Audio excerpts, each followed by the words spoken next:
Greetings for our Dream Stone House renovation second episode. As I mentioned previously, if your car does not resist off-road driving, that is the parking spot which you were unable to see on the first episode. Parking spot is a couple of meters away from the house. It's nothing to worry about, but as I mentioned in the previous episode, this is supposed to be a guest house and I want the guests to reach the house as close as they possibly can. However, just in case you did not know, the house is located at the charming, tiny, quiet village filled with nature that only has 2 actual residents.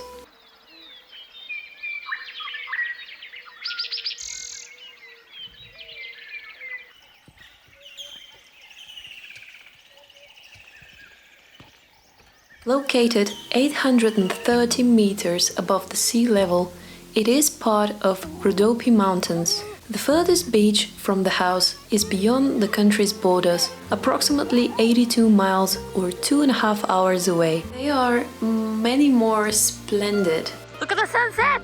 attractive places that you can visit while you're staying on this house. It seems like everything is near there. Caves, nature, pathways, lakes, rivers, and massive stone formations. It's just lovely, and I'm so glad of the location because it's somehow at the center of all those lovely places that you can visit while you're staying there. The house provides the most breathtaking view, even from the interior. Nestled among other older houses that share the same ancestry, there will be no more spoilers. If you haven't watched the previous episode, please do so and return later.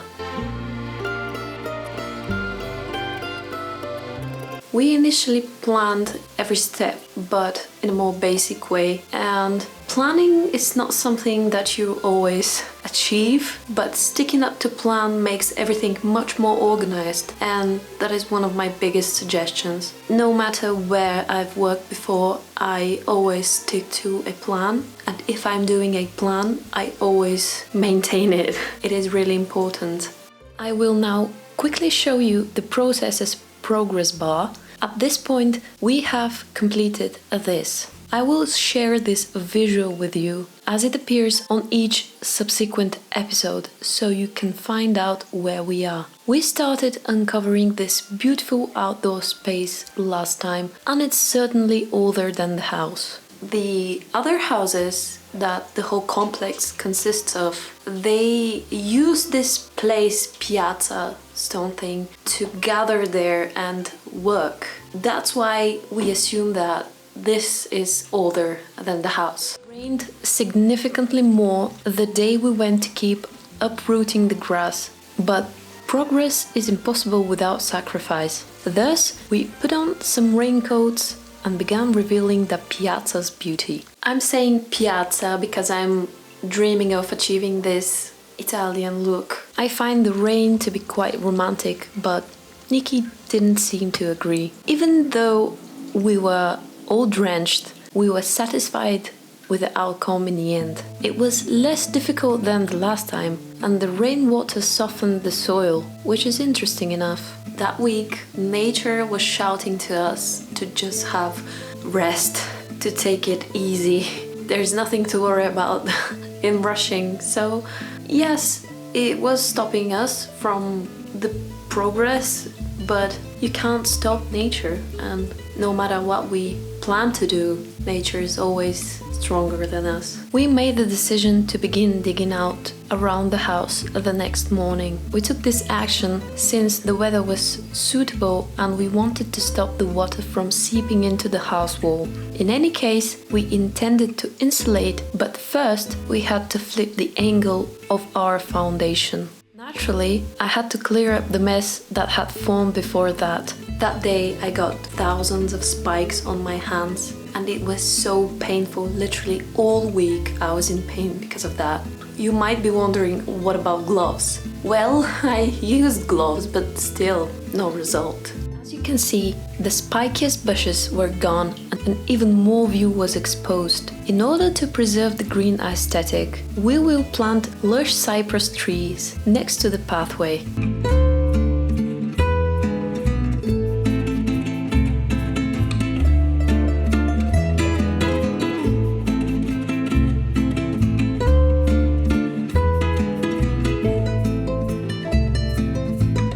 We tamped the ground after we were satisfied with the level so that the water streams wouldn't push the future flat stone alley away. I had a tiny argument about the pump and what the pumping system should be, because we weren't familiar with installing such thing before, and luckily we found this pump that is very powerful and is probably going to make the water reach the house the proper way, with proper pressure. It was time to install the pump's water container the following day. As I mentioned to you previously, we discovered spring water with a tiny reservoir that we fixed. Yet, we have now buried a pipe connecting the water source to a barrel that will have more room for the pumping system to rise the water.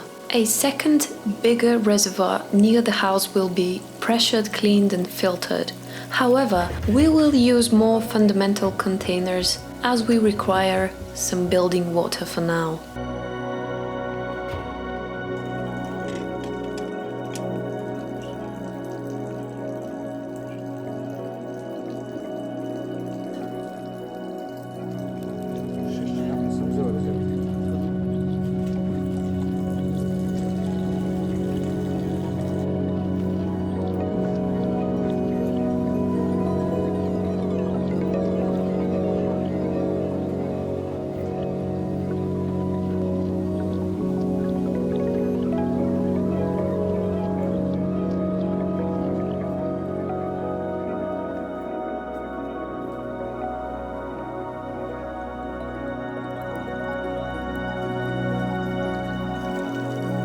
Echo.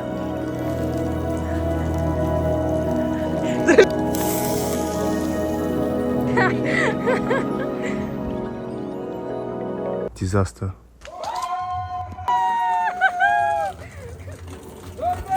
It was time to go out and continue digging around the house after the happiness arrived at the yard.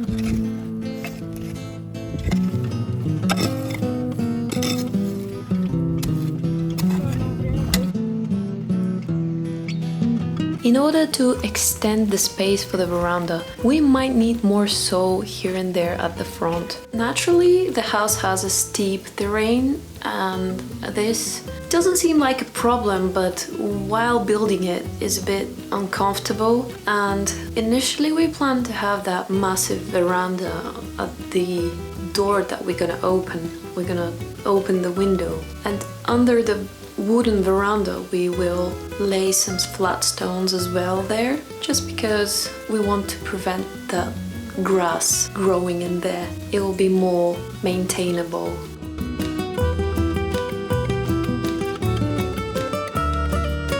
I am in admiration of the breathtaking views that come through the windows.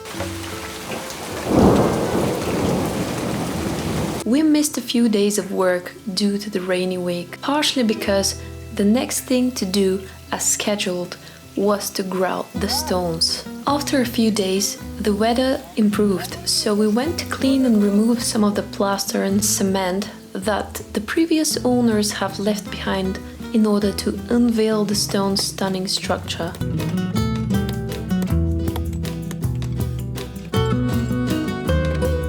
And it was extremely hard, not to lie. Every sibling got involved to assist. To save material for the grouting, we filled larger holes with expandable foam. Then, 1,000 times we did this. Mixing, scrubbing, plastering. The best material we could find was both aesthetically pleasing and solid in structure. We used masonry mix plaster containing lime in it, which reacts together with the stone's minerals over time to form an extremely durable bond with the wall for future use. Despite the gloves, our hand dried slightly, so handle materials containing lime with caution. Use protective equipment at all times. And this is the grouting that was beginning to happen. It's still wet in some spots, but it's a significant improvement over the exterior look.